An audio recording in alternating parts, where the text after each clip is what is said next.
నమస్కారం. టీసీసీ న్యూస్కు స్వాగతం. ఈనాటి వార్తలోని ముఖ్యాంశాలు.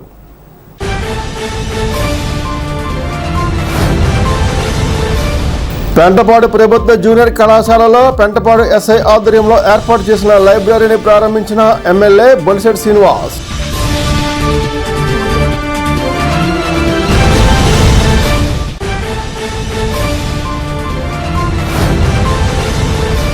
బీహార్లో ఎన్డీఏ ఘన విజయంతో భీమడోలు మండలంలో కూటమి నాయకులతో కలిసి సంబరాలలో పాల్గొన్న ఉంగుటూరు ఎమ్మెల్యే పసుమట్ల ధర్మరాజు.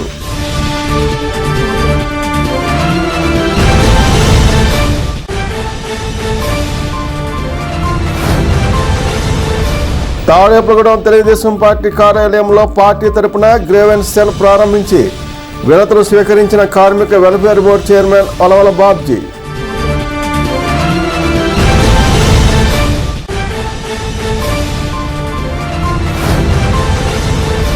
బీహార్లో ఎన్డీఏ ఘన విజయంతో బాణాసంచా కాల్చి స్వీట్లు పంచి సంబరాలు చేసుకున్న తాడేపల్లిగూడెం నియోజకవర్గ బీజేపీ శ్రేణులు.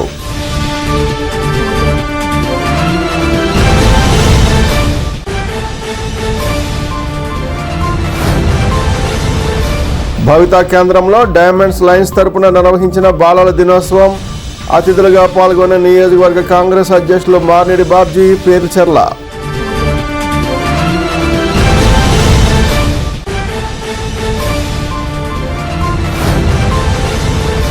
శ్రీ విశ్వదుర్గేశ్వరి ఆలయంలో విజయదశమి కార్తీక వన సమారాధనలో భాగంగా గొర్రెల శ్రీధర్ ఆధ్వర్యంలో భారీ అన్న సమారాధన. అతిథులుగా పాల్గొన్న బొలిశెట్టి వలవల బాబ్జీ.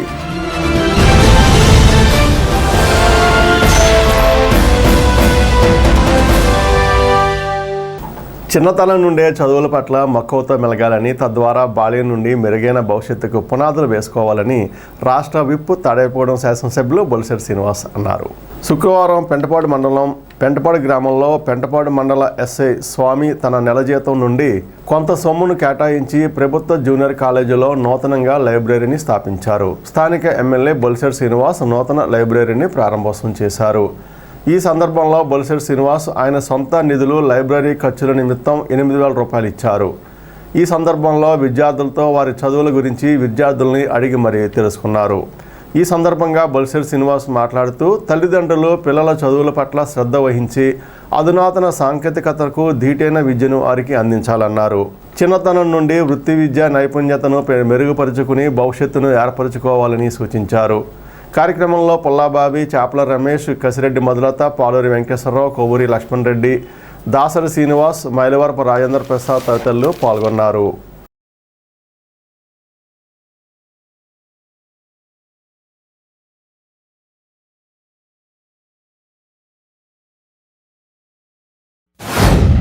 మేము చదివిన కాలేజీ ఇది డిఆర్ గోయింకా జూనియర్ కళాశాల.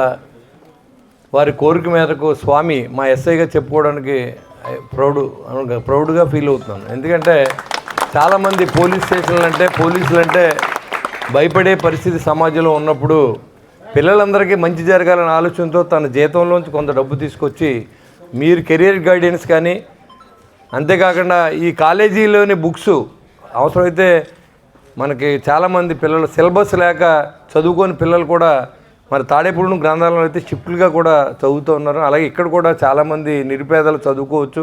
అలాంటి వారి కోసం మరి ఇక్కడ సిలబస్ను కూడా బుక్స్లు అన్నీ కూడా తీసుకురావడం, అంతేకాకుండా గ్రూప్ 1, గ్రూప్ 2 అన్నీ కూడా ఏదైనా మనకి కెరియర్లో ఏం చేయాలనే ఆలోచన వచ్చే విధంగా ఇప్పటి నుంచే అన్నీ కూడా మనకి ఇక్కడ అవైలబిలిటీ తీసుకొచ్చిన మన ఎస్ఐ గారికి, అదేవిధంగా మా డిఎస్పీ గారికి, మా సిఏ గారికి ఒక డిపార్ట్మెంట్ని మార్గదర్శకంగా తీసుకోవాలని అనిపించేలాగా ఇవాళ నిజంగా నాకు శాఖ గ్రంథాలయం తాడేపల్లిగూడెం ప్రోగ్రాం ఉంటే అది గవర్నమెంట్ ప్రోగ్రాము ఈతకొడ తాతాజీ గారిని వాళ్ళు చేయమని చెప్పి నేను ఇక్కడ మీ దగ్గరికి వచ్చాను మిమ్మల్ని కలవాలని.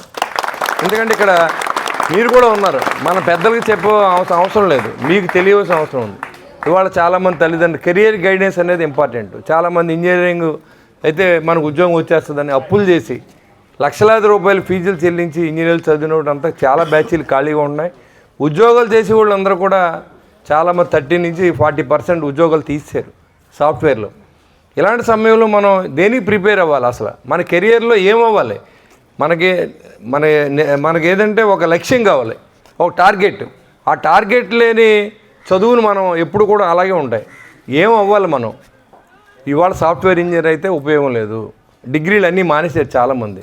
కానీ ఏది చదివినా ఇవాళ ఆర్టిఫిషియల్ ఇంటెలిజెన్స్ అనేది కొత్తగా రాబడింది. కాబట్టి ఆ వైపు అడుగులేయాలని చాలామంది నిరుపేదలు కూడా నా దగ్గరికి వస్తూ ఉంటారు. సార్ ఎక్కువ ఫీజు అడుగుతున్నారు, కొంచెం చెప్పి తగ్గించానని. ఇంజనీరింగ్ చదివిస్తున్నారు కానీ డిగ్రీలు చదివించడానికి కానీ ఇతర కోర్సులు చదివించడానికి ఎవరు ఆసక్తి చూపించట్లేదు. కాబట్టి ఇవన్నీ మీకు చెప్పాలని నేను వచ్చాను ఇక్కడికి. ఇక్కడ కారణం ఏంటంటే ఈ స్టేజ్లో మీకు ఒక బ్రెయిన్లోకి ఒక ఆలోచన రావాలి. చాలా ఇంజనీరింగ్ కాలేజీలో ఇంజనీర్ అయిపోతే ఉద్యోగం వచ్చేస్తున్నది పొరపాటు ఇవాళ. ఎందుకంటే ఇంజనీరింగ్ ఇవాళ సైడ్ అంతా కూడా చూస్తే సాఫ్ట్వేర్ అంతా కూడా చాలా ఇబ్బంది పడుతూ ఉన్నారు. చాలామంది తల్లిదండ్రులు ₹1,00,00,000 అప్పు చేసి ఇవాళ ఇతర దేశాల్లో చదివించే వాళ్ళంతా అప్పు మిగులుతుంది. కానీ వాళ్ళు ఎలా అప్పు తీస్తారనేది నాకు మనోవేదగా ఉంది. నిజంగా ఈ పిల్లలకి చెప్పాలి అని నేను అనుకున్న టైంలో మా ఎస్ఐ గారు మంచి ప్రోగ్రాం పెట్టారు, మిమ్మల్ని కలిసే అవకాశం. పనిగట్టి రాలేకపోతున్నాం, ఏదో పని ఒత్తిడిలో మర్చిపోతున్నాం. కానీ ఇది 10 మందికి తెలియాలి. ఇవాళ పేరెంట్స్ కూడా చెప్తున్నాం, మనకు తెలియకపోతే ఈ కుర్రోడు దేని మీద ఇంట్రెస్ట్ ఉన్నది, కెరీర్ గైడెన్స్ చెప్పేవాళ్ళు ఉంటారు కొంతమంది, ఆ సలహా తీసుకోండి. లేకపోతే ఇక్కడ మన చదువుకున్న ఆఫీసర్స్ ఉన్నారు, వాళ్ళు కూడా చెప్తారు అసలు ప్రపంచంలో ఏది నడుస్తూ ఉంది, ఏది ట్రెండ్ నడుస్తూ ఉంది, దాని మీద వెళ్ళాలి మనం. మంచి లైబ్రరీ మీకు ఇచ్చినందుకు దానికి సద్వినియోగం చేస్తూ మీరు అందరూ కూడా మీ కెరియర్స్లో ఫ్లోరిష్ అవుతారని చెప్పి మనస్ఫూర్తిగా ఆశిస్తున్నాను. ప్రధానంగా కాంపిటేటివ్స్ చదువుకునేది, అకాడమిక్స్ అనేది ఒక ఎత్తు అయితే కాంపిటేటివ్ ఫీల్డ్ అనేది మరొక స్టెప్ లైఫ్లో సెటిల్ అవ్వడానికి సంబంధించి, అలాగే జీవితంలో మనం అనుకున్న గమ్యాలు చేరడానికి సంబంధించినటువంటి మార్గాన్ని ఎంచుకోవడానికి ఫస్ట్ ఆఫ్ ఆల్ నాలెడ్జ్ ఉండాలి. ఆ నాలెడ్జ్ అనేది క్రియేట్ అవ్వడం కోసం లైబ్రరీస్ బాగా ఉపయోగపడతాయి. ఒక 20 సంవత్సరాల క్రిందకి వెళ్తే ఈ ఐటీ విప్లవం కానీ లేదంటే ఇంటర్నెట్ విప్లవం కానీ ఏదైతే ఉందో అది రాకముందు దాదాపుగా ఇప్పుడు ఉన్నటువంటి సివిల్ సర్వెంట్స్ అందరూ కూడా లైబ్రరీస్ మీద డిపెండ్ అయ్యి వాళ్ళ గమ్యాన్ని చేరేవాళ్ళే. లైబ్రరీ లేకపోతే దాదాపు సగం సివిల్ సర్వెంట్స్ వాళ్ళకి నాలెడ్జ్ గెయినింగ్ అనేది సరైన సమయంలో సరైన విధంగా జరిగి ఉండకపోవచ్చు. అలాంటి లైబ్రరీలు, గ్రంథాలయ ఉద్యమాలు జరిగినాయి.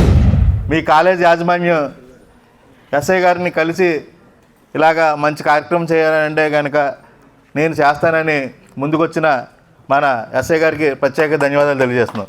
10వ తరగతి పాస్ అవగానే ఇంటర్మీడియట్ అనేది కెరియర్ గైడెన్స్. ఇక్కడి నుంచే మనం ఎటువైపు మన కెరియర్ని మలుచుకోవాలనేది విద్యార్థులు తెలుసుకునే దశ ఇది. అలాంటి దశ ఈ రోజుల్లో అంతా ఇంటర్నెట్ వైపు వెళ్తున్నప్పుడు పుస్తకాల ద్వారా మనం నేర్చుకోవాల్సింది, ఎందుకంటే పుస్తకాల ద్వారా నేర్చుకున్నది ఎక్కడికి వెళ్ళిపోదు. కనుక ఇలాంటి మీకు లైబ్రరీని సృష్టించిన ఈయన ఎస్ఐ గారికి ధన్యవాదాలు తెలియజేస్తున్నాం. అలాగే మన శాసనసభ్యులు బొలిశెట్టి శ్రీనివాస్ గారు ప్రతినిత్యం విద్యార్థుల కోసం ప్రత్యేక శ్రద్ధ తీసుకుని ఎప్పటికప్పుడు పర్యవేక్షిస్తున్నారు. మీకు ఎటువంటి సహాయం కావాలన్నా స్కూల్ యాజమాన్యం కానీ ప్రభుత్వం వారిని లెక్చరర్స్ని కానీ కోరుచున్నాం. మీకు ఎటువంటి సహాయం కావాలన్నా ఎప్పుడు అందుబాటులో బొలిశెట్టి శ్రీనివాస్ గారు ఉండారని తెలియజేస్తున్నాం. బీహార్ అసెంబ్లీ ఎన్నికల్లో ఎన్డీఏ కూటమి విజయం దిశగా దూసుకెళ్తున్న సందర్భంగా భీమవరంలో కూటమి నాయకులు సంబరాలు చేసుకున్నారు. శుక్రవారం బీహార్ ఎన్నికల్లో మొదటి నుండి ఎన్డీఏ కూటమి పూర్తి ఆధిక్యం దిశగా వెళ్తున్న నేపథ్యంలో భీమడోలు గణపతి సెంటర్లో కూటమి నాయకులు సంబరాలు నిర్వహించారు. వేడుకలలో ఎమ్మెల్యే పస్మట్ల ధర్మరాజు పాల్గొన్నారు. బాణాసంచా కాల్చుతూ స్వీట్లు పంచారు. విక్టరీ సింబల్ చూపుతూ జై హో మోడీ అంటూ నినాదాలు చేశారు. బీహార్లో 243 అసెంబ్లీ సీట్లకు 122 సీట్లు కావలసి ఉండగా ఎన్డీఏ కూటమి 200 పైచిలకు సీట్లలో ఆధిక్యం మ్యాజిక్ ఫిగర్ దాటేసిందని నాయకులు అన్నారు. కార్యక్రమంలో కూటమి నాయకులు పటేల్, మూర్తి, గిరి, పుల్లయ్య నాయుడు, పెద్దిరాజు, మదన్, రవి, కరటూరి ప్రసాద్, గణ, వాసు, సుబ్రహ్మణ్యం, ప్రభాకర్, గడా ప్రసాద్, రాజ్ కపూర్ తదితరులు పాల్గొన్నారు. మరి బీహార్ ప్రజలందరికీ కూడా ఈరోజు ధన్యవాదాలు తెలియజేస్తున్నాం. మరి భారతదేశంలో ప్రజలందరూ కూడా మరి మోడీ డబుల్ ఇంజిన్ సర్కార్ని కోరుకుంటున్నారు. మరి ఇక్కడైతే ఏదైతే ప్రాంతీయ పార్టీ ఉందో అక్కడ కేంద్రంతో బీజేపీతో కలిపి ప్రయాణిస్తేనే మన రాష్ట్రాలు అభివృద్ధి చెందుతాయి అనేది ప్రతి రాష్ట్రం ఈరోజు కోరుకుంటూ మరి బీహార్లో ఇప్పటికే 190+లో ఉంది మరి ఎన్డీఏ కూటమి. మరి ఇది మోడడానికి మరి చాలా దగ్గరలో ఉంది. మరి మోడీని మన భారతీయులందరూ కూడా యాక్సెప్ట్ చేస్తున్నాం. ప్రపంచ దేశాల్లో కూడా మన మోడీ ప్రభుత్వం మరి అద్భుతంగా పనిచేస్తుందని, ఇతర దేశాల్లో కూడా ఈరోజు ప్రపంచంలోనే మనం 3వ స్థానంలో ఉన్నాం. మరి రాబోయే రోజుల్లో మొదటి స్థానానికి మరి మోడీ గారు యొక్క ప్రభుత్వం, ఎన్డీఏ కూటమి ప్రభుత్వం మరి మద్దతుగా మరి భారతీయులు అందరూ వెళ్తున్నారు. ఎందుకంటే మనకున్న రాష్ట్రాలన్నీ కూడా కింద ప్రాంతీయ పార్టీ పైన బీజేపీతో కలిసి వెళ్తే ఆ ఐకమత్యం ద్వారా మన భారతదేశం యొక్క ఐక్యత వదులుతూ ఇతర దేశాలతో పోల్చుకుంటే మనం ముందంజలోకి వెళ్తున్నామని చెప్పి ఇవాళ భారతదేశం అభివృద్ధి అంటే మరి మన భారతదేశానికి ఔటర్ రింగ్ రోడ్డు మోడీ గారి ఆధ్వర్యంలో ఇవాళ మరి భారీగా అభివృద్ధి జరుగుతుంది. మన భారతదేశం అంతా ఒక రింగ్ రోడ్ కింద వచ్చింది. బిహార్ ప్రజకి చాలా ఉత్సాహపడుతున్న రోజు. ఒక 20 సంవత్సర ఎన్డీఏ కుటుంబం పరిపాలించినప్పుడు కూడా ఇవాళ సీటు పైకి వెళ్తాం. ఒక 200 దగ్గరికి వచ్చిన అసలు గుజరాత్ లేక నరేంద్ర మోదీ గారు 30 ఇయర్స్ లో కూడా సీట్ ఎంత ఉన్నాయి. బీహార్ జనతాలో కూడా ప్రజల్లో కూడా ఇప్పుడు నరేంద్ర మోదీ గారు నితీష్ కుమార్ మీద విశ్వాసం చేసి చాలా ఉత్సాహపడుతున్న రోజు. ఇలాగా మనకి బీహార్ ప్రజలకు చాలా ధన్యవాదాలు. తెలుగుదేశం పార్టీ కేంద్ర కార్యాలయం ఆదేశాల మేరకు ముఖ్యమంత్రి నారా చంద్రబాబు నాయుడు ఆదేశాల మేరకు తాడేపూడెం నియోజకవర్గంలో గ్రీవెన్స్ సెల్ ఏర్పాటు చేసినట్టు తాడేపూడెం తెలుగుదేశం పార్టీ నియోజకవర్గ ఇన్ఛార్జి భవన నిర్మాణ ఇతర నిర్మాణాల కార్మికుల సంక్షేమ బోర్డు చైర్మన్ వలవల బాబ్జీ పేర్కొన్నారు. శుక్రవారం తెలుగుదేశం పార్టీ కార్యాలయంలో ప్రజల నుండి వచ్చిన వినతులు ఆయన స్వీకరించారు. పార్టీ ప్రతి అర్జీ ప్రజల సమస్యను ప్రతిబింబిస్తుందని భావించి వాటి పరిష్కారం కోసం తక్షణ చర్యలు తీసుకునే విధంగా సంబంధిత అధికారులతో మాట్లాడి పరిష్కరించడం జరుగుతుందని తెలిపారు. అదేవిధంగా ప్రతి శుక్రవారం ఈ కార్యక్రమం ఉంటుందని పేర్కొన్నారు. రేషన్ కార్డులు, ఇళ్ల స్థలాలు, పెన్షన్లకు సంబంధించి ఎటువంటి ఇబ్బందులు వచ్చినా ఫిర్యాదులు ఇస్తే వాటి సమస్యల పరిష్కారానికి కృషి చేస్తామని తెలిపారు. కార్యక్రమంలో ఆకాశపు స్వామి, కిలపర్తి వెంకట్రావు, పట్నాల రాంపండు, దాసరి అప్పన్న, పద్మనాభని మురళి, ముప్పుడి రమేష్, ఎరుబండి సతీష్, మర్లపూడి మహేష్ తదితరులు పాల్గొన్నారు. కేంద్ర కార్యాలయం ఆదేశానుసారం ప్రతి శుక్రవారం గ్రీవెన్స్ సెల్ ఏర్పాటు చేయడం తాడేపల్లిగూడెం నియోజకవర్గంలో ఏర్పాటు చేయాలని చెప్పి మాకు ఆదేశాలు ఇవ్వడం జరిగింది.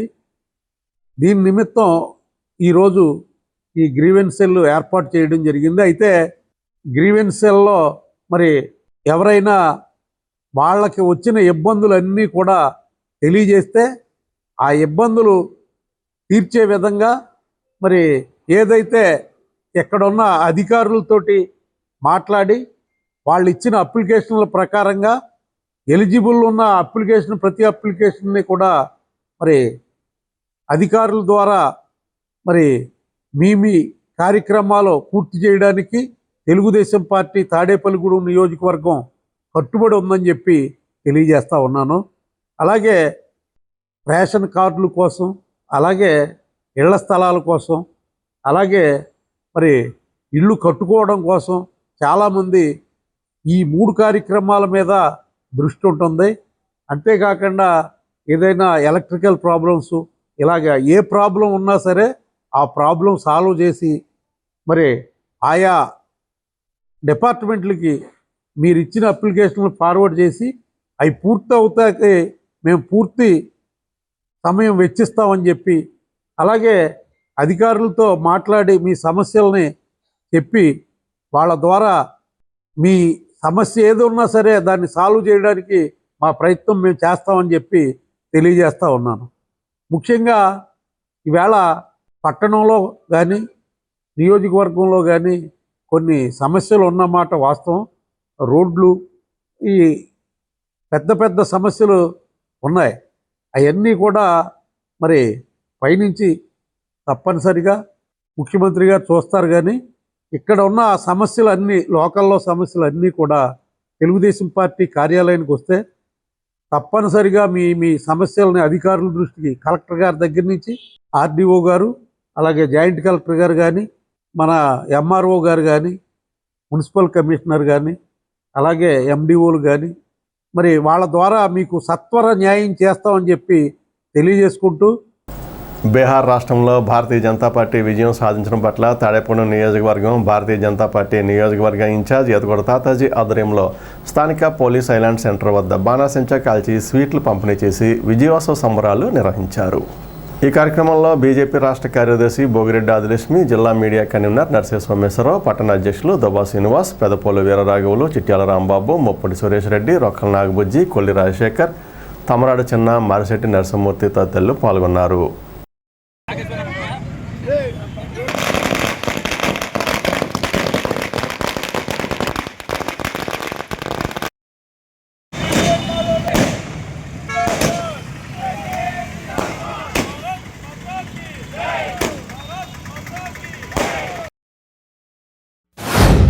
ఎన్నో మంది ఎన్నో రకాలుగా ఎన్నో గొప్పగా తప్పుడు ప్రచారం చేసినా ఈరోజు బీహార్లో ప్రజలు ఒక చక్కటి తీర్పిచ్చారు. ఈ అఖండ భారతావనిలో నరేంద్ర మోడీ గారి నాయకత్వమే కరెక్ట్ అని మరి 243 సీట్లకి ఇప్పటికి 204 సీట్లు మరి ఎన్డీఏ కూటమిలో అక్కడ నెగ్గడం గొప్ప విశేషం. మరి కాంగ్రెస్ పార్టీ నాయకులు ఎన్ని రకాలుగా వాగారంటే అక్కడ ఇవాళ 2 సీట్లు కాంగ్రెస్ పార్టీ అక్కడ నెగ్గడం జరుగుతుంది. ఎందుకంటే కాంగ్రెస్ పార్టీని తుడిచిపెట్టే కార్యక్రమం ప్రారంభమైంది భారతదేశంలో. ఈరోజు అఖండ భారతదేశంలో 28 రాష్ట్రాలకి 21 రాష్ట్రాల్లో భారతీయ జనతా పార్టీ అధికారంలో రావడం జరిగింది. ఇంకా 6-7 రాష్ట్రాల్లో అవి కూడా త్వరలో జరగబోయే ఎలక్షన్లో భారతీయ జనతా పార్టీ హస్తగతం అవుతాయి. ఎందుకంటే భారతదేశానికి ఈ అభివృద్ధి పదంలో తీసుకెళ్లాలన్నా ఇవాళ ప్రపంచ పటంలో భారతదేశం 3వ స్థానం నుంచి 2వ స్థానానికి ఎదగాలన్నా మోడీ గారి నాయకత్వ కట్టిన ప్రజలు విశ్వసించారు. కాబట్టి ఈరోజు పెద్ద ఎత్తున ప్రజల అభిమానాన్ని కొనుగొని అన్ని కులాలు, ఎందుకంటే చాలా వదంతులు వ్యాపించారు వేరే ఎలక్షన్ ముందు. నిజం మైనార్టీలు భారతీయ జనతా పార్టీ వెనకాల లేరన్నారు. బీహార్లో ఒక ఏరియా మైనార్టీలు 25 సీట్లుంటే 24 సీట్లు భారతీయ జనతా పార్టీ నెగ్గింది. అక్కడ 1 సీటు వేరే పార్టీకి రావడం జరిగింది. అంటే మైనార్టీలు కూడా 100% భారతీయ జనతా పార్టీని బలపరుస్తున్నారు సంగతి ఈ సందర్భాన్ని బట్టి మనం తెలుసుకోవాలి. భారతదేశ వ్యాప్తంగా ఈ ప్రజాస్వామ్య దేశంలో ఈరోజు కేరళ కానీ అటు వెస్ట్ బెంగాల్ కానీ ఇతర రాష్ట్రాలు కూడా రాబోయే రోజుల్లో మరి భారతీయ జనతా పార్టీ హస్తగతం అవుతాయి. ఎందుకంటే భారతదేశాన్ని అభివృద్ధి పదంలో నడిపేది ఒక భారతీయ జనతా పార్టీ నాయకత్వంలో మోడీ గారి వల్ల ఉద్దనేసి ఇవాళ ప్రపంచ దేశాలు భారత ప్రజలు కూడా గట్టిగా నమ్మారు. కాబట్టి బీహార్ ప్రజలు ఈరోజు గొప్ప విజయాన్ని అందించారు. వాళ్ళు సుస్థిరమైన పరిపాలన కావాలని కోరుకున్నారు. అదేవిధంగా నిజాయితీ గల నిబద్ధత గల పరిపాలన కావాలని కోరుకున్నారు. ఒక బలహీన వర్గాల నాయకుడు ప్రధానమంత్రి అయితే, ఒక బలహీన వర్గాల నాయకుడు ముఖ్యమంత్రి అయితే ఎంత అద్భుతంగా పరిపాలన కొనసాగిస్తుంటే, కానీ ఈ మహాగఠబంధన్ ఏదైతే వచ్చిందో బీహార్లోని బీసీ కులాలన్నింటినీ కూడా విడదీయాలని చూసి అనేక రకమైన చౌకబారు ప్రచారాలు చేశారు. ఇంటింటికి ఒక ఉద్యోగం ఇస్తా అన్నారు. అనేకమైన కుట్రలు కుతంత్రాలు ఎన్నికల్లో పన్నారు. ఏదైతే రోహింగ్యాల ఓటుతో గెలవాలనుకున్నారో ఎలక్షన్ కమిషన్ ముందే కళ్ళు తెరిచి ఆ రోహింగ్యాల ఓట్లని తొలగించి ఏదైతే భారతీయుల ఓట్లను ఉంచిందో నిజమైన భారతీయులందరూ అభివృద్ధికి సుస్థిర పాలనకి పట్టం కట్టడం జరిగింది. కాబట్టి ఈ విజయం దేశ ప్రజలందరూ కూడా, ఏదైతే మనకి కేరళ వెస్ట్ బెంగాల్ ప్రజలకు కూడా ఈ విజయం కనువిప్పు కావాలని నేను కోరుకుంటున్నాను.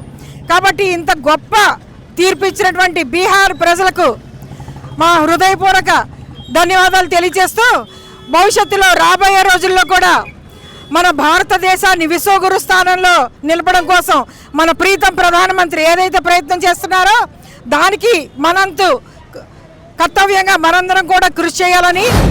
బీహార్ ఎలక్షన్లో కాంగ్రెస్ని చిత్తుగా ఓడించి ఇవాళ ఎన్డీఏ గవర్నమెంట్ అనుకున్న దానికన్నా ఎక్కువ సీట్లు తెచ్చుకుని పప్పుని మరోసారి పప్పును చేసి ఈరోజు ఈ విజయాన్ని ఇచ్చిన బీహార్ ప్రజలకి, అలాగే అక్కడ కష్టపడ్డ ప్రతి భారతీయ జనతా పార్టీ ఎన్డీఏ కూటమి కార్యకర్తలకి అందరికి కూడా హృదయపూర్వక కృతజ్ఞతలు తెలుపుకుంటూ ఈరోజు ఈ విజయాన్ని ఇచ్చిన బీహార్ ప్రజలకి, అలాగే నరేంద్ర మోడీ గారికి, అలాగే భారతదేశ ఇండియాకు కూడా చాలా గర్వకారణం అని చెప్పి, ఇంకా మనకున్నాయి 4 సీట్లు, ఆ 4 కూడా మనం క్లీన్షిప్ చేసుకుని రాబోయే రోజుల్లో మొత్తం అఖండ భారత్లో మొత్తం బీజేపీ జెండా రెపరెపరాడాలని కోరుకుంటూ, మన ప్రియతమ ప్రధానమంత్రి నరేంద్ర మోడీ గారు హవా ప్రపంచవ్యాప్తంగానే మరి అలాగే దేశవ్యాప్తంగా కూడా కనపడుతుంది. మరి ఈ బీహార్ ఎన్నికల్లో 2/3 మెజార్టీ దాటి మరి మన పార్టీ కూడా 90 స్థానాలకు పైగా సాధించింది. మరి ఏ ఎన్నికలోనే సరే, ఇదని కాదు, ఏ ఎన్నికలోనే సరే భారతీయ జనతా పార్టీ విజయం సాధించింది.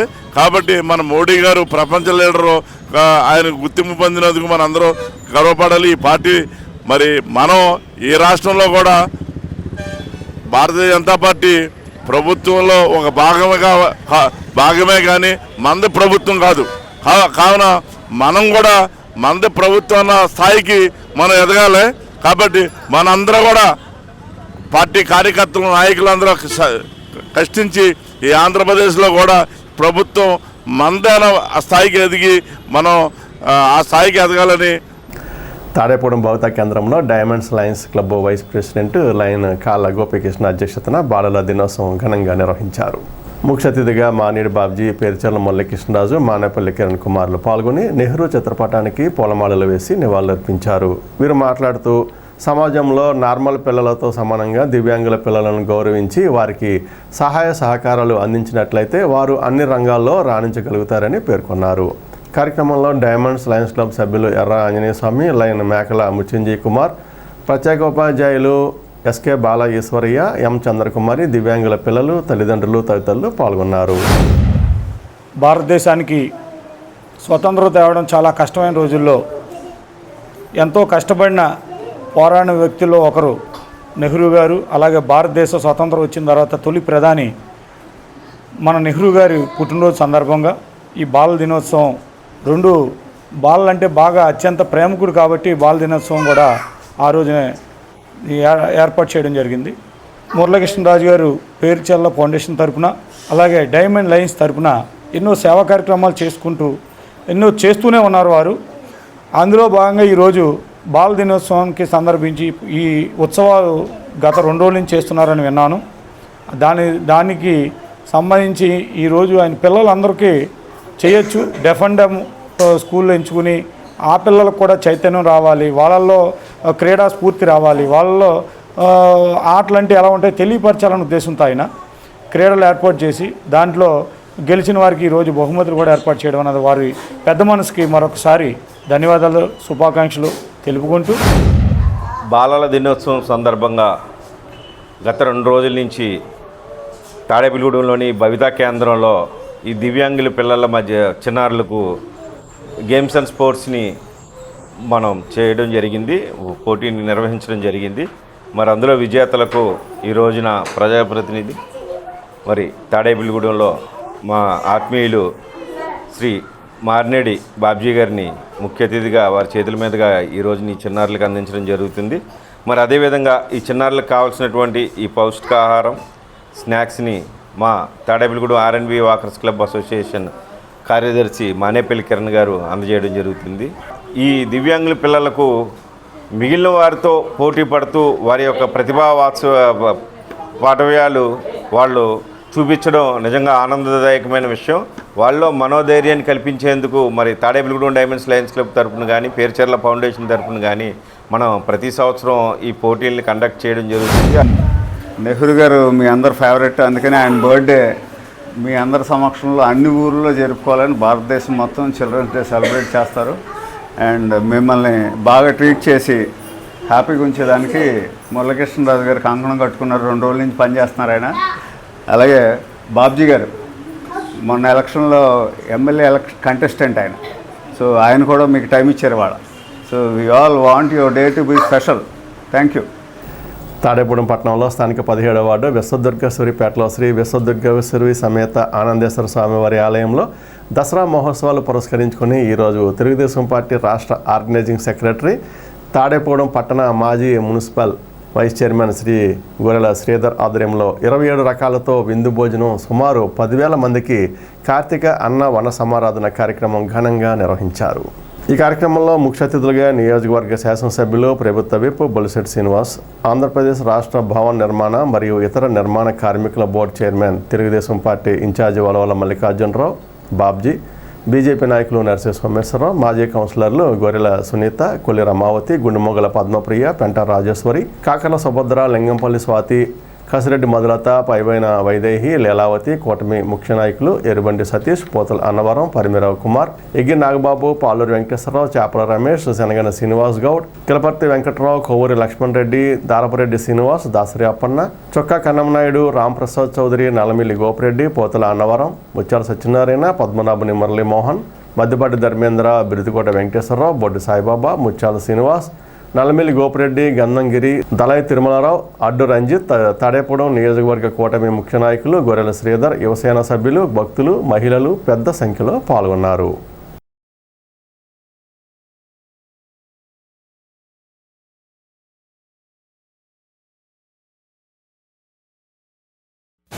స్థానిక 17వ వార్డులో వేయించేసి ఉన్నటువంటి విశ్వదుర్గేశ్వరి అమ్మవారి యొక్క నవరాత్రి ఉత్సవాలు జరుపుకుని ఈరోజు అన్నదాన కార్యక్రమం ఏర్పాటు చేసిన మా తమ్ముడు గొర్రెల శ్రీధర్ గారికి, ఆలయ బృందానికి, ఇంకా ఈ కార్యక్రమం ఇచ్చిన పెద్దలందరికీ, కమిటీ సభ్యులందరికీ హృదయపూర్వక నమస్కారం. గత 32 సంవత్సరాలుగా ఇక్కడ ఈ కార్యక్రమాలు చేపట్టినప్పటికీ 2014 సంవత్సరం మున్సిపల్ కౌన్సిలర్గా ఎన్నికైన తర్వాత శ్రీధర్ ఈ ఆలయాన్ని మరి మనం ఏదైనా బాగా కట్టాలన్నాయని చెప్పి చాలా బాగా చేయించి దగ్గరుండి ఒక సొంత కార్యక్రమంలో చేసినందుకు మన అమ్మవారి దయతో మరి ఎలాంటి కార్యక్రమాలు చేసే శక్తిని ఆయనకి, ఆయన మిత్ర బృందానికి ఆర్థికంగా కానీ ఆరోగ్యంగా కానీ అన్ని రాజకీయ పరంగా కూడా అన్ని రకాలుగా ఆయనకి ఆ భగవంతుడు అమ్మవారి ఆశీస్సులు ఉండాలని చెప్పి నేను భగవంతుని కోరుకుంటూ వాళ్ళతో పాటుగా ఈ తాడేపూడిలో ఉన్న ప్రజలందరూ, కాన్స్టిట్యూన్సీలో ఉన్న ప్రజలందరూ, రాష్ట్ర ప్రజలందరికీ అమ్మవారి ఆశీస్సులతో ఆరోగ్యాన్ని, ఐశ్వర్యాన్ని ఇవ్వాలని గౌరవ చంద్రబాబు నాయుడు గారికి, పవన్ కళ్యాణ్ గారికి, లోకేష్ గారికి, నరేంద్ర మోడీ గారికి అందరూ కూడా అమ్మ ఆశీస్సులతో ఈ రాష్ట్ర ప్రజలనే కాకుండా దేశ ప్రజలను కూడా మరి బాగా వాళ్ళందరినీ చూసి మంచి పరిపాలన జరగాలని, రాష్ట్రంలో కరువు అనేది లేకుండా ఉండాలని నేను అమ్మవారిని మనస్ఫూర్తిగా కోరుకుంటాను. విశ్వదుర్గేశ్వరి మాత ఆలయంలో ఇది 32 సంవత్సరాలుగా గొర్రెల శ్రీధర్ గారు వాళ్ళ మిత్ర బృందం అంతా కూడా ఇక్కడ కార్తీక మాసంలో అత్యంత వైభవంగా అన్నదాన కార్యక్రమాలని వేలాది మందికి, మరి ముఖ్యంగా ఇక్కడ 14, 17, 19, 20 ఈ వార్డులన్నిటికీ కూడా ఇక్కడ ఆ వార్డుల ప్రజానీకం అంతా కూడా ఇక్కడికి వచ్చి ఈ ఆలయాన్ని దర్శించుకుని మరి తీర్థ ప్రసాదాలు తీసుకుంటారు. ముఖ్యంగా అత్యంత నమ్మకమైన దేవతగా ఈ ప్రాంతవాసులందరూ కూడా కొలుస్తున్న విశ్వదుర్గేశ్వరి మాత మరి ఈ కార్యక్రమంలో భాగంగా వేళ 27 రకాలుగా మరి 27 పదార్థాలతోటి ఈవేళ ఈ అత్యంత ప్రతిష్టాత్మకంగా ఈవేళ ఈ విందు భోజనాన్ని శ్రీధర్ గారు వాళ్ళ మిత్ర బృందం అంతా కూడా కలిసికట్టుగా ఈ కార్యక్రమాన్ని నిర్వహిస్తున్నారు. ఇలాంటి మంచి కార్యక్రమాలు మరి చేస్తూనే రాజకీయంగా మరి ఈవేళ తెలుగుదేశం పార్టీకి ఒక అండాదండగా ఉంటూ మరి కొవ్వూరు నియోజకవర్గ అబ్జర్వర్గాను, పార్టీ రాష్ట్ర కార్యనిర్వహణ కార్యదర్శిగాను రాబోయే రోజుల్లో మరి తెలుగుదేశం పార్టీకి మరిన్ని మంచి పదవి వచ్చేలాగా ఆ విశ్వదుర్గేశ్వరి మాత ఆశీర్వచనాలతోటి ఈవేళ మరి పార్టీకి అలాగే ఈ చుట్టుపక్కల ఉన్న ప్రజానీకానికి అందరికీ కూడా తలలో నాలికగా ఉంటూ మరి ఏదైతే పార్టీ కార్యక్రమాలతో పాటుగా దైవ కార్యక్రమాలు భగవంతుడి కోసం అలాగే మరి పేద ప్రజల అభ్యున్నతి కోసం కూడా కృషి చేస్తూ శ్రీధర్ గారు వాళ్ళ మిత్ర బృందాన్ని మరి ప్రజలందరూ కూడా ఆశీర్వదిస్తూ అలాగే తెలుగుదేశం పార్టీ పెద్దలుగా మేము కూడా మరి చిన్నోడు కనుక ఆశీర్వదిస్తూ శ్రీ దేవి శరణవరాత్రి మహోత్సవాల్లో భాగంగా ఆ అమ్మవారిని 9 రోజులు కూడా ఎంతో నిష్ట నియమాలతో పూజించి అమ్మవారిని యొక్క తాడేపల్లిగూడెం వీధుల్లో అంగరంగ వైభవంగా ఊరేగింపు కార్యక్రమం చేసి ఈరోజు ఆ అమ్మవారి ప్రసాదాన్ని సుమారుగా 8 నుంచి 10,000 మందికి అన్నదాన కార్యక్రమంలో ఈ ప్రాంతంలో వారందరికీ కూడా విశ్వదుర్గేశ్వరి మాత ఆశీస్సులు ఉండాలని, అందరూ ఆయురారోగ్య అష్టైశ్వర్యాలతో తొలతూగాలని, ప్రతి ఒక్కళ్ళు కూడా ఆ కోరిన కోరికలు తీర్చే అమ్మవారు విశ్వదుర్గేశ్వరి అమ్మవారు. ఆ అమ్మవారి యొక్క అన్న సమారాధనలో పాల్గొని ప్రతి ఒక్కళ్ళు అమ్మవారి ప్రసాదాన్ని స్వీకరించినందుకు ప్రతి ఒక్కరికి కూడా పేరు పేరున నా హృదయపూర్వక కృతజ్ఞత తెలియజేస్తూ ఆ అమ్మవారి ఆశీస్సులు ఎల్లవేళలా అందరికీ ఉండి అందరూ సుఖ సంతోషాలతో ఆయురారోగ్యాలతో తొలతోగాలని చెప్పి మనస్ఫూర్తిగా కోరుకుంటూ ఉన్నాను. శ్రీధర్ అన్నయ్య గారు 32వ వార్షికోత్సవం సందర్భంగా అన్నసమారాధనకి ఇక్కడ మా తోబుట్టువులందరినీ కూడా ఆహ్వానించారు. వారి ఆహ్వానం మేరకు మేమందరం కూడా పాత కౌన్సిలర్స్ అందరూ ఇంకా మిగిలిన వాళ్ళందరూ కూడా ఈ కార్యక్రమానికి వచ్చి ఒక పండుగ వాతావరణంలో ఈ వాతావరణాన్ని చూసి చాలా సంతోషించాము. ప్రతి సంవత్సరం అన్నయ్య గారు మమ్మల్ని తప్పకుండా మర్చిపోకుండా ప్రతిదానికి పిలవడం, మేము దానికి రావడం, ఏదో సొంత తోబుట్టు మమ్మల్ని పసుపు కుంకాలతో ఇచ్చి ఆదరించినట్టు ఆదరిస్తారు. మాకు పూర్వజన్మ సుకృతంగా భావిస్తున్నాము. ఆ అమ్మ విశ్వదుర్గేశ్వరి అమ్మవారి ఆశీస్సులు అన్నయ్య గారికి ఎల్లప్పుడూ ఉండాలని, రాబోయే రోజుల్లో ఇంకా మంచి మంచి పదవులు ఆయనకు రావాలని, ఆయన నేడులో మమ్మల్ని అందరినీ ఆయన చల్లగా చూడాలని కోరుకుంటూ విశ్వదుర్గేశ్వరి మాత ఆలయం నందు 32 సంవత్సరాలుగా దసరా ఉత్సవాల్లో భాగంగా అన్న సమారాధన జరుగుతుంది. ఈ చుట్టుపక్కల దాదాపు ఒక 20,000 మంది ఈ అన్నదాన కార్యక్రమంలో పాల్గొంటారు. అందరినీ కూడా తాడేపల్లి నియోజకవర్గంలో ప్రతి ఒక్కరిని ఈ కార్యక్రమాన్ని ఆహ్వానించి అందరినీ అతిథిగా పిలిచి ఈ అమ్మవారి కృపా కటాక్షాలకి ఆనందంగా మేము తీసుకొని అందరం కూడా ఆయురారోగ్యాలతోటి తమ్ముడు అలాగే మా సునీత అందరూ కూడా ఆ అమ్మవారి ఆశీస్సులతో మరిన్ని పదవులు అలంకరించి ఈ నియోజకవర్గ ప్రజలందరూ కూడా ఆశీర్వాదం అందించాలని అమ్మవారిని కోరుకుంటూ 58వ జాతీయ గ్రంథాలయ వారోత్సవాల్లో భాగంగా స్థానిక గ్రంథాలయం వద్ద గ్రంథాలయ అధికారి శ్రీనివాస్ ఆధ్వర్యంలో గ్రంథాలయ వారోత్సవాల కార్యక్రమానికి ముఖ్య అతిథిగా బీజేపీ నియోజకవర్గ ఇన్ఛార్జ్ మాజీ మున్సిపల్ చైర్మన్ ఈతగొడ తాతాజీ పాల్గొని రిబ్బన్ కట్ చేసి ప్రారంభించారు. ఈ కార్యక్రమంలో రాష్ట్ర బ్రాహ్మణ కార్పొరేషన్ డైరెక్టర్ సబ్నివేశ కృష్ణమోహన్, బీజేపీ నాయకులు రామగాని సత్యనారాయణ, గరికపాటి బాపే శర్మ, ప్రతి వీరాస్వామి, జాన్బాబు, ఏవి లక్ష్మణరావు, కోపెల్ల శ్రీనివాస్, కేవీ సత్యప్రకాష్, గ్రంథాలయ సీనియర్ సిటిజన్స్, పాఠశాల విద్యార్థులు తదితరులు పాల్గొన్నారు. ఈతగొడ తాతాజీ మాట్లాడుతూ గ్రంథాలయాల ద్వారా జ్ఞానాన్ని పెంపొందించుకోవచ్చని పేర్కొన్నారు. ప్రతి విద్యార్థి, ప్రతి పౌరుడు గ్రంథాలయానికి వచ్చి పుస్తకాలు చదవడం ద్వారా జ్ఞానాన్ని పెంపొందించుకోవడం ద్వారా సమాజంలో మంచి గుర్తింపు వస్తుందని అన్నారు.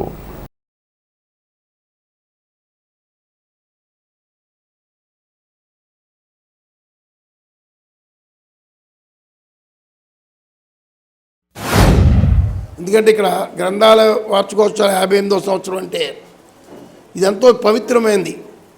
ఎంతోమంది ఇప్పుడు చాలామంది చెప్పారు గ్రంథాలయంలో చదువుకుని మరి సైంటిస్టులుగా, రాజకీయ నాయకులుగా పెద్ద పెద్ద స్థాయిలో ఉద్యోగాలు చేసి తల్లిదండ్రులకి దేశంలో మంచి పేరు తెచ్చుకున్న వ్యక్తులు ఎంతోమంది ఉన్నారు. అబ్దుల్ కలామే కాదు, అంతకంటే ఎక్కువ మంది చాలామంది ఉన్నారు, ఆ స్థాయిలో ఉన్నారు. ఎందుకంటే భారతదేశ చరిత్ర అనేది చాలా గొప్పది. గ్రంథాలయం 1914 అవ్వచ్చు, లేదా 1897 అవ్వచ్చు, కానీ గ్రంథాలయంలో మన చరిత్ర అనేది చాణక్యుడి దగ్గర నుంచి కూడా మనకి పెద్ద ఈ చరిత్ర బుక్కులు మన నిల్వ ఉంచుకోవడం కానీ, మన చరిత్ర సంబంధించిన పట్టణాలు గ్రంథాలు కానీ, మన తాళపత్ర గ్రంథాలు ఎన్నో ఉండేవి. అవన్నీ ఏదైతే మన ఈ ముస్లిం కానీ, ఈ ఔరంగాబాద్ లాంటి వారి దండయాత్రలో కానీ, బ్రిటిష్ వారు వచ్చినప్పుడు కానీ అవన్నీ దోషం చేశారు. మన గ్రంథాలయం అన్నది భారతదేశమే ప్రపంచానికి ఈ తాళపత్ర గ్రంథాల ద్వారా ఎంతో చరిత్ర చెప్పింది. అంత గొప్ప చరిత్రను దీన్ని మరి గ్రంథాలయ వార్షికోత్సవాలకు ప్రకటించడం. మరి తాడేపల్లిలో ఒకప్పుడు అయితే గ్రంథాలయం కూర్చుని చదువుకుంటా కూడా లేదు పరిస్థితులు ఉండేది. మున్సిపల్ ఆఫీస్ పక్కనే మోకాళ్ళ లోతు నీళ్ళల్లో వానొస్తే ఎండొస్తే పైనంతే ఎండే, బుక్కులు తడిసిపోయి అలాంటిది. మరి అప్పుడున్న ప్రజాప్రతినిధులు మేము చైర్మన్గా ఉన్నప్పుడు కానీ దీని ఒక అందమైన భవనం కట్టి ఇంత సౌకర్యంగా తాడేపల్లి పట్టణంలో ఈ చుట్టుపక్కల ఎక్కడా కూడా ఇంత శుభ్రమైన గ్రంథాలయం లేదు. 1914లో వెంకటరామయ్య పంతులు గారు అనే ఆయన ₹1,00,000 వ్యయంతో, ఆ రోజుల్లో ₹1,00,000 అంటే కాసు బంగారం ₹1 వచ్చేది ఆ రోజుల్లో. అటువంటి రోజుల్లో ₹1,00,000 ఖర్చు పెట్టి చాలా గొప్పగా ఆ రోజున మన భావితరాలందరూ బాగుండాలన్న ఉద్దేశంతో ఏదైతే పెద్దలు విజ్ఞులైనటువంటి వక్తలు ఎన్నో సందేశాలని వాళ్ళు పుస్తక రూపంలో దాన్ని ప్రచురించి గ్రంథాలయాల్లో భద్రపరిచారు. ఇవాళ రోజుకి కూడా మనం ఆ విజ్ఞానాన్నే మనం వాళ్ళు ఇచ్చినటువంటి సాంప్రదాయాలని అన్నిటినీ కూడా మనం పాటిస్తూ వచ్చాం. ఏదైతే మనం గ్రంథాలయాలకి రావడం ద్వారా ఎవరైతే పుస్తక పఠనం చేస్తారో వాళ్ళు రాబోయే రోజుల్లో సమాజానికి ఎంతో దోహదపడతారు. గ్రంథాలయ వారోత్సవాలు నవంబర్ 14 ఎందుకు మొదలెడతామంటే మన దేశానికి స్వాతంత్రం రాకపూర్వం మన ఆంధ్రుడు అయ్యంకి వెంకటరమణయ్య పంతులు అనే అనపర్తికి చెందిన ఒక ఆయన తనకున్న ఆస్తిపాస్తులన్నీ అమ్మేసి మద్రాసులో 1914 సంవత్సరంలో ఆ రోజుల్లో 1,00,000 రూపాయలు వెచ్చించి మెడ్రాస్లో 1914 సంవత్సరం నవంబర్ 14న మొట్టమొదటి పౌర గ్రంథాలయం సొంత డబ్బులతో ప్రారంభించారు. స్వాతంత్రం వచ్చిన తర్వాత భారత ప్రభుత్వం 1968 సంవత్సరం నుంచి నవంబర్ 14న వారం రోజులు ఈ ఉత్సవాలు చేసుకునేలాగా భారత ప్రభుత్వం నిర్ణయం తీసుకోవడం జరిగింది. కాబట్టి జాతీయ గ్రంథాలయ వారోత్సవాలు ఎందుకు అంటే స్టూడెంట్స్కి, సమాజానికి, గ్రంథాలయానికి లింక్ పెట్టడం కోసం చేసే ఉత్సవం. కాబట్టి ప్రజలు గ్రంథాలయాన్ని వాడుకోవాలి, ఉపయోగించుకోవాలనే ఉద్దేశంతో వారోత్సవాలు జరుగుతున్నాయి. మన లైబ్రరీస్లో చదువుకుంటే ఎంత విజ్ఞానం వస్తుంది, దానిలో ఎంతవరకు మనిషి నడవడిక, విజ్ఞానంతోనే మనిషి నడవడిక ఉపయోగపడుతుంది. ఏదైనా సరే చదువుతోనే విజ్ఞానం, వివేకం వస్తుంది, అలాగే సంపద కూడా వస్తుంది. మీ భవిష్యత్తు కోసమే ప్రభుత్వం నవంబర్ 14 నుంచి 20వ తారీఖు వరకు కూడా గ్రంథాలయ వారోత్సవాల్లో పిల్లలకే వివిధ విజ్ఞాన కార్యక్రమాలు, అలాగే పుస్తక పఠనం ఇవన్నీ నేర్చుకోమనేది. అందుకే ఎందుచేత చెప్తున్నామంటే అబ్దుల్ కలాం గారు కూడా ఇలాగే వీధి లైట్ల కింద చదువుకుని రోజువారీ పని చేసుకుని కడుపు నింపుకుంటూ కూడా ఆయన రాష్ట్రపతి దాకా ఎదిగి దేశ రక్షణ రంగంలో కూడా వారు విశిష్ట పాత్ర, ప్రపంచానికే సాంకేతికను అందించినటువంటి మహోన్నత వ్యక్తి.